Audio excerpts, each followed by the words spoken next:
இது மகிமை நேரம். ஆண்டவராகிய இயேசு கிறிஸ்துவின் ஈடு இணையற்ற நாமத்தில் மகிமை டிவி நேயர்களை அன்புடன் வாழ்த்தி வரவேற்கிறேன். இந்த மகிமை நேர நிகழ்ச்சி மூலமாக மீண்டுமாக உங்களை சந்திப்பதில் மிகுந்த சந்தோஷம். நாம் இந்த நாட்களில மனம் திரும்புதல் அப்படின்னு சொல்லி நம்ம தியானித்து வருகிறோம். மனம் திரும்பி புதிய வாழ்க்கைக்கு நேராக நம்மை அது திருப்போம். மனம் திரும்பாவிட்டால் அது நம்மை அழிவுக்கு நேராக நம்மை கொண்டு செல்லும். இந்த மனம் திரும்புதல் பழைய பாவ பழக்கங்களை விட்டு புதிய பாவத்திற்கு புதிய வாழ்க்கையில அந்த பாவத்தை விட்டு புதிய வாழ்க்கை, புதிய மனுஷனாய் நம்மை மாற்றோம் அப்படின்னு சொல்லி நம்ம தியானித்தோம். இந்த நாள்ல நம்ம என்ன தியானிக்க போகிறோம் அப்படின்னு சொன்னா, பரிசுத்த வாழ்க்கைக்கான அழைப்பு தான் இந்த மனம் திரும்புதல். பரிசுத்த வாழ்க்கைக்கான அழைப்பு தான் இந்த மனம் திரும்புதல். இந்த நாட்கள்ல அருமையானவர்களே, அநேகர் என்ன நினைப்பாங்க அப்படின்னா, இந்த உலகத்துல நமக்கு எல்லாமே இருக்கணும் அப்படின்னு சொல்லி நினைப்பாங்க. இதுக்கு நம்ம ஆன்மீகத்தை நாடணும் அப்படின்னா இதெல்லாம் நமக்கு கை கூடும் அப்படின்னு சொல்லி ஆன்மீகத்தை உலகத்திற்காக நாடுகிறவர்களின் கூட்டம் அநேகமாய் காணப்படுகிறது. ஆனா பாவத்தை விட்டு விலகணும் அப்படின்னு சொல்லி எண்ணமற்றவர்களாய் காணப்படுகிறாங்க. ஆண்டவரோடு வாழும்போது ஆண்டவர் என்ன சொல்லுகிறார் அப்படின்னா, நான் பரிசுத்தர் அப்படின்னு சொல்றாரு. அவருக்கேற்ற பரிசுத்தத்துல நம்ம வாழணும் அப்படின்னு சொல்லி ஆண்டவர் விரும்புறாரு. மனம் திரும்பினாய் நாம் பாவத்தை விட்டு பரிசுத்த வாழ்வில, நித்திய ஜீவனுக்கு ஏதுவான வாழ்வில நம்ம வாழலாம். பாவத்திற்குரிய வழிகளை விட்டு விலகி பரிசுத்த வழியில நம்மை நடத்தி செல்லும். அதுதான் மனம் திரும்புதல். ஆனா இந்த நாட்கள்ல நாம் அந்த பாவத்திற்கு விலகணும் அப்படின்னு சொல்லி எண்ணமற்றவர்களாய், ஆண்டவரிடத்துல நான் போயிடுவேன், ஆண்டவர் எனக்கு இதை செய்யணும் அதை செய்யணும் அப்படின்னு சொல்லி ஆன்மீகத்தை அநேக நேரங்கள்ல உலக பிரகாரத்துக்காக தேடுகிறவர்களின் கூட்டம் தான் அநேகராய் காணப்படுகிறாங்க. ஆனா ஆண்டவர் அதை எதிர்பார்க்கல. மனம் திரும்பணும் அப்படின்னு சொல்லி ஆண்டவர் விரும்புகிறாரு. அந்த மன திரும்புதல் நம்முடைய மனதளவுல நம்ம முடிவு எடுக்கணும். அப்பதான் அந்த மனம் திரும்புதல் நம்மை பரிசுத்தத்துக்கு நேராக நம்மை கொண்டு செல்லும்.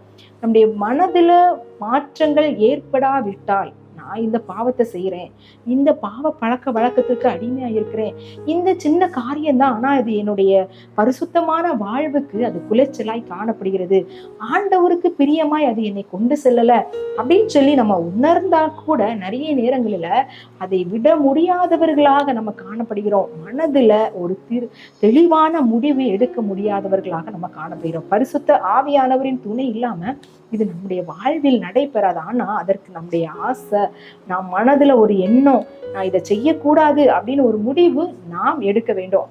ஆண்டவர் நமக்கு உதவி செய்வார். பரிசுத்த ஆவியானவர் துணை செய்வார். அப்போஸ்தலர் 3:20 சொல்லப்பட்டிருக்கிறது, உங்கள் பாவங்கள் நிவர்த்தி செய்யும் பொருட்டு நீங்கள் மனம் திரும்பி குணப்படுங்கள். அப்ப நம்ம மனம் திரும்பினா ஆண்டவர் நம்முடைய பாவங்களை நிவர்த்தி செய்து அந்த பாவத்தின் விளைவினால வருகிற எல்லா விதமான காரியங்களில் இருந்து குணப்படுத்த வல்லமை உள்ளவராய் இருக்கிறார். ஆண்டவர் சொல்றாரு, முதலாவது நம்ம அவருடைய ராஜ்யத்தை நம்ம தேடணும் அப்படின்னு சொல்லி ஆண்டவர் தெளிவா சொல்றாரு. ஆனா இந்த உலக பிரகாரமான காரியங்களுக்காக நம்ம ஆண்டவரை தேடணும் அப்படின்னா பரிசுத்தத்துக்கு நம்ம ஒரு நாளும் முக்கியத்துவம் கொடுக்கவே மாட்டோம். நித்திய ஜீவனுக்காக நம்ம ஆண்டவரை தேடணும் அப்படின்னா நாம் பரிசுத்தத்திற்கு முக்கியத்துவம் கொடுப்போம். இது தவறு, இதை செய்யக்கூடாது அப்படின்ற உணர்வு அடைகிறவர்களாக நம்ம காணப்படுவோம். அருமையானவர்களே, நாம் சிந்திக்க என்ன வேண்டும் அப்படின்னா, நாம் மனம் திரும்பணும், இந்த பாவத்திலிருந்து இந்த பாவத்தை விடணும், இந்த காரியத்தை விடணும் அப்படின்னு என்னுடைய மனதுல ஒரு முடிவு எடுக்கணும். அப்பதான் ஆண்டவர் நமக்கு உதவி செய்ய முடியும். அடுத்ததாக இந்த மனம் திரும்புதல் பரிசுத்த வாழ்வை உண்டாக்குகிறது. 1 தெசலோனிக்கேயர் 4:7, ஆண்டவர் நம்மை அசுத்தத்திற்கு அல்ல பரிசுத்தத்திற்கே அழைத்திருக்கிறார் அப்படின்னு சொல்லி அந்த வசனம் சொல்லுகிறது. உண்மையா நம்ம மனம் திரும்பணும் அப்படின்னு சொன்னா அதற்கு அடுத்த கட்டம் என்ன அப்படின்னா பரிசுத்தமான வாழ்வு. உண்மையா மனம் திரும்பிட்டோம், பாவத்தை விட்டுட்டோம், பழைய மனுஷனை விட்டு புதிய மனுஷன் ஆயிட்டோம் அப்படின்னா நம்ம பரிசுத்த வாழ்வுக்கு நம்ம கடந்து செல்லுகிறவர்களாய், அடுத்த கட்டத்துக்கு கடந்து செல்லுகிறவர்களாய் இருக்கிறோம் அப்படின்றதுதான். பழைய பாவங்கள் நிறைய நேரம் நம்ம இப்போ அநேகருக்கு மொபைல் அடிக்ஷன், நிறைய ஆப் அடிக்ஷன், நிறைய சோசியல் மீடியா அடிக்ஷன், இப்படிப்பட்ட காரியங்கள் ஒன்றும் தவறு இல்லையே, நான் அதுல தவறான காரியத்தை நான் ஏதோ பார்க்கலையே அப்படின்னு ஒருவேளை நம்மை நியாயப்படுத்தக்கூடும். ஆனா அது ஆண்டவருக்கு கொடுக்கக்கூடிய நேரத்தை அது திருடுகிறதாய் காணப்படுகிறது. ஆண்டவருக்கும் நமக்குள்ள உறவுல அது விரிசல் உண்டாக்குகிறதாய் காணப்படுகிறது. அது நமக்கு தேவையற்ற காரியம். அதை நம்ம விட்டு அதை விலகணும். அது நமக்கு கீழா இருக்கணும். அதை நம்ம பார்க்குறோம், ஒரு கொஞ்ச நேரத்துல நம்ம ஏதாவது இன்ஃபர்மேஷனுக்காக நம்ம அதை பார்க்குறோம் அப்படின்னா ஓகே. ஆனா அதுவே நம்மை மட்டுப்படுத்துகிறதாய் அது காணப்படக்கூடாது அப்படின்றது. அப்படி செய்தால் அது நம்முடைய பரிசுத்த வாழ்வை குலைச்சலாக்கும். அதை விட்டு விலகுகிறவர்களாக காணப்படணும். பரிசுத்த வாழ்க்கை வாழ்ந்தால் மாத்திரமே நித்திய ஜீவனுக்கு நேரானவர்களாக நம்மை அது கொண்டு செல்லும்.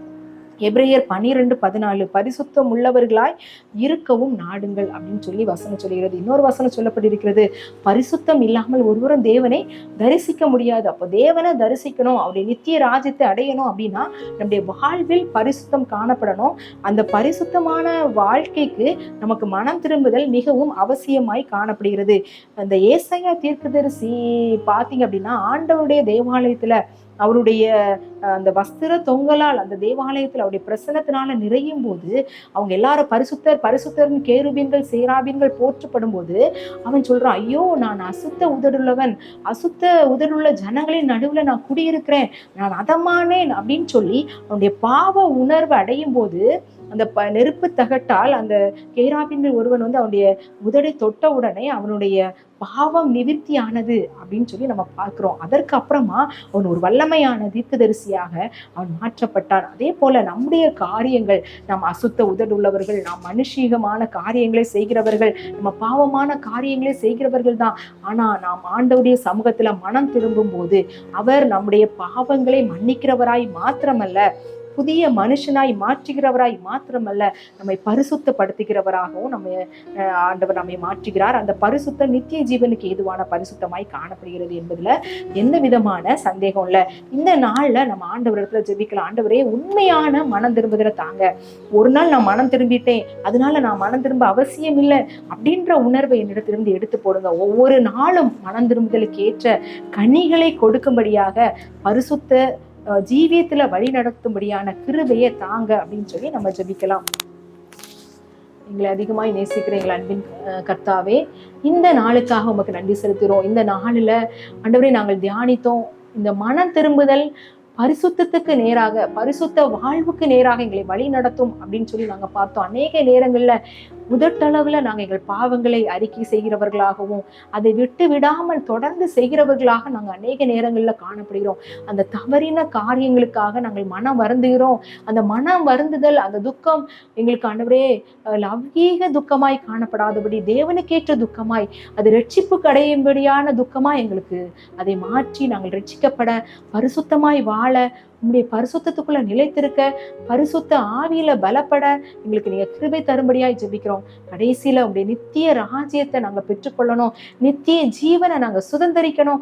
அந்த மோட்டிவோடு ஆண்டவரே, அந்த எண்ணத்தோடு ஒவ்வொரு நாளும் நாங்கள் வாழும்படியாக அப்படிப்பட்ட மனம் திரும்புதல் எங்களுக்கு தந்தருளும்படியாய் ஜெபிக்கிறோம். எங்களை தாழ்த்துகிறோம், வெறுமையாக்குறோம். நீர் எங்களில மகிமைப்படுங்க, நீர் பெருக நாங்கள் சிறுக. இயேசுவின் மூலம் ஜெபம் கேளும் நல்ல பிதாவே, ஆமென்.